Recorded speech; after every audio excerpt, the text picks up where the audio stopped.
to start with, what are accounting groups? So accounting groups are used for classifying your ledger account. Another thing that we're going to look at in this video is what are the basic accounts required, let's say from a trading company perspective, company which is dealing in stocks or inventory items. Hello everyone, I'm Hakeemuddin from Saifi Computers Dubai, a company established in UAE since 2011. We are a Tally Gold partner. In this video, I'm going to cover a topic which is about creating accounting masters, where we have two important elements: accounting groups and accounting ledgers. There are other elements, but we'll focus on the basics for now. Now, to start with, what are accounting groups? So accounting groups are used for classifying your ledger accounts, whether if they will belong or if they will be reported in balance sheet or income statement, and different conditions will be applied to them based on that. So example of three broad level accounting groups that we have at the balance sheet level is assets, liabilities, and equity or capital. For income statement or profit and loss, we have three broad level categories, which is one is income, second is direct expenses. The reason of having direct expenses is it subtracts your revenue and gives you a gross profit. And then third, we have indirect expenses, which is after calculation of gross profit, we deduct the indirect expenses of the company and calculate the net profit for the company. Now, some important notes for new users of Tally. When you're creating customers and suppliers in accounting ledgers, for customers, you will select the accounting group which is available by default, which is called as sundry debtors. And for suppliers, you will select sundry creditors. There is an option to rename these groups if you're not comfortable with the terminology, but if you're comfortable, then it's absolutely fine. Another thing that we're going to look at in this video is what are the basic accounts required, let's say from a trading company perspective, company which is dealing in stocks or inventory items, buying and selling different products. So we'll need a sales account, purchase account, tax account, given an assumption that you're tax registered. We need a bank account in case you're receiving money and paying money out of the bank. Then we'll have a standard customer and a supplier. So let's get started and let's have a look. I have opened the company which is called Sam's Enterprises LLC, and I'm going to look at this window here which says Gateway of Tally. We are looking at the masters option. So we're going to create a master, and by default, if you are new to Tally, Tally will provide you a list of different accounting groups. So you don't have to literally create all the groups by yourself. But if you wanted to, you can go to create and add it from here. I'll quit the screen, or I can press escape on the keyboard to go back. Let's have a look at the existing groups available in Tally. So on this window, you will be able to see what are different groups which are provided to you by default. You can use these groups for creating your ledger account. So we are going to do that in this example. So I'll go back to the gateway of Tally by pressing the escape key on my keyboard. I'll go to create masters, and I want to create an accounting master of ledger. So first I want a sales account to track all my sales, which will be grouped under sales accounts. Okay. Now, since we are a tax registered company in this example, I want to mark that this particular account is taxable for 5% and the type of supply is goods. Once I have provided this information, I will accept to save this record. Second, I will create an account for purchases, which is grouped under purchase account. So the moment I start typing here, a list will pop up and it will start filtering that data in that particular list based on the information that I'm typing. I want to select purchase accounts, inventory values are affected, yes, and this is also taxable in nature, and I want to accept this. Then I want to create an account for taxation, which is VAT in UAE. So I'm going to use just one ledger account called VAT. Alternatively, there are companies who would like to track their input VAT, output VAT separately. That is also possible. You could do that if that is helpful for you. And then you can map it under duties and taxes. Once you select duties and taxes, since Tally is a tax compliant product, in most of the countries, the product is known for its tax compliance. System already knows that you have created a company in UAE, and based on that, when you create a tax account, it will give you those options. What type of tax are you planning to create? So in this case, I want to select VAT, and that's it. I don't need to provide anything else. System already knows that what are the rules relating to VAT in UAE. Once I have created this, I will accept to move on. Now I want to create a bank account. So let's say I'm dealing with a bank called Bank of Baroda. And here the grouping changes. Now this will fall under my bank account. So I will select bank accounts here. Now again, the grouping is important because based on this grouping, a lot of features are going to get enabled or disabled from your window. So when I say that I'm going to create a bank account, system is going to ask me that, okay, what is the account number, international bank account number, SWIFT code, bank name, so on and so forth. So I can provide this information just for our example.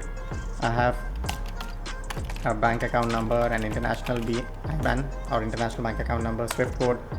I can provide that. Then I have got bank name. So here, another good point about Tally is if you are under active Tally subscription, you will see a list of banks. So here I can say Bank of Baroda, and I'm going to create one which is in UAE.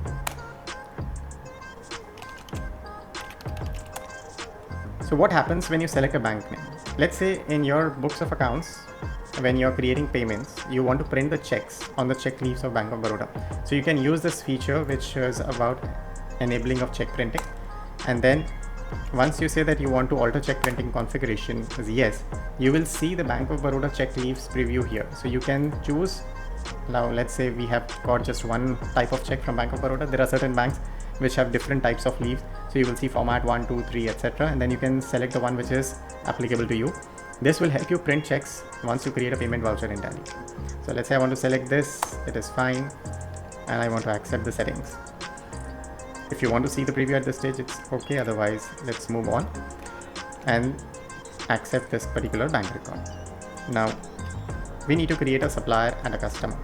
For creating a supplier, let's say I'm dealing with a company which is called as Supplier Trading. The important thing that you need to do is select the right and the relevant group. So in our PPT, we showed that the group for your suppliers is sundry creditors. So even if I type creditors, it will pick it up. And this is an important element, maintain balances bill by bill. If you say yes, you'll be able to track whatever information you enter in the bills and the information related to the payments against those bills. So if I have a bill number 101, so the system knows that bill number 101 is pending for payment, and when I make a payment against the bill, it will ask me you're paying against which bill. So I can get a report also later on which is bill by bill, which is important. If you have any payment credit terms with the supplier, you can enter it here. So let's say I have 30 days payment terms, so I will enter 30. If the supplier has given you a credit limit, you can specify that limit here. You can enter the standard information related to the supplier address. Where is the supplier based? Is it this company? Is it based in Dubai or which emirate? If it is some other country, you can change the country. The moment you change the country, the tax registration details will be turned on or off based on the requirement. So let's assume this is a company based in Dubai, and I want to accept this information. Similarly for customers, so I have got customer trading LLC, and this will be grouped under sundry debtors. So I just want to type debtors here, and I will select debtors from this list. Perfect. Same thing, I have a default credit period. Now maybe I'm giving 15 days credit to my customers, so I will select 15 here, and I have a limit of 10,000, so I can even specify the limit if it is applicable. Now there are certain options which we can discuss in later when we come to the customer part in a separate. Now we will create a supplier for our company. For this example, I'm going to just use a very simple name called Supplier Trading LLC. This will be part of my sundry creditors group. So that is an important point to remember for the new users. If you have a default credit period with your supplier, then you can specify it here. Let's say the supplier is offering me 30 days of credit, so I can mention that here. If they have given me any let's say a credit limit, I could specify even that information. I'm gonna enter basic information. Let's say they are based in a place called data, and they are tax registered, and this is their tax registration number. Save it, yes. Similarly, I'm gonna create a new sub customer. So customer company LLC. This will be grouped under sundry debtors. This is again important point for new users. So I'll select sundry debtors here. I have let's say a credit limit with them and a credit period. So credit period is 15 days, credit limit is 10,000.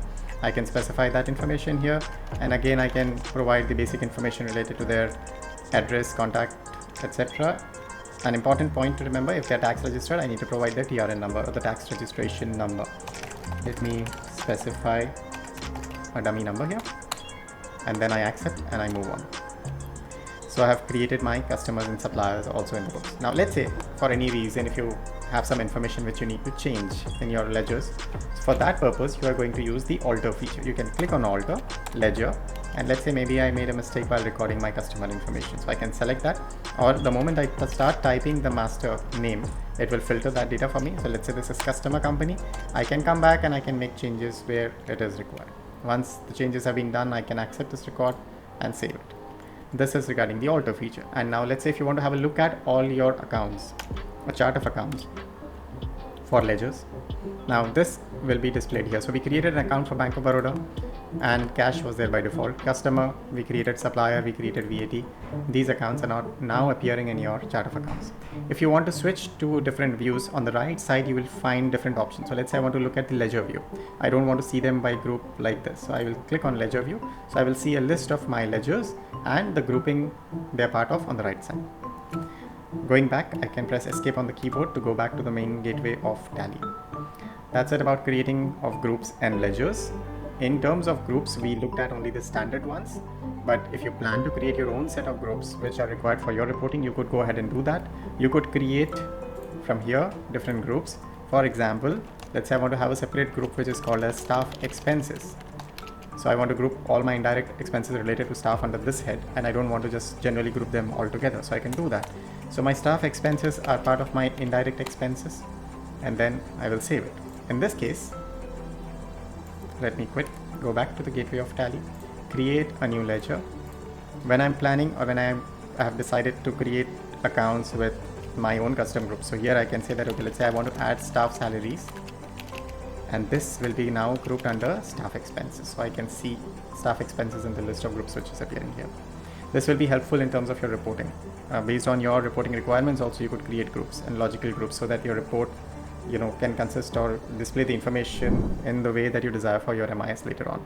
That's it for this video. And if you think we can add more value to your implementations by assisting you with your training and setting up the company databases in Tally, feel free to reach out to us on safecomputers.com, or you can visit tally.ae and fill the form, and one of our executives will be more than happy to assist you. Thank you and have a wonderful day.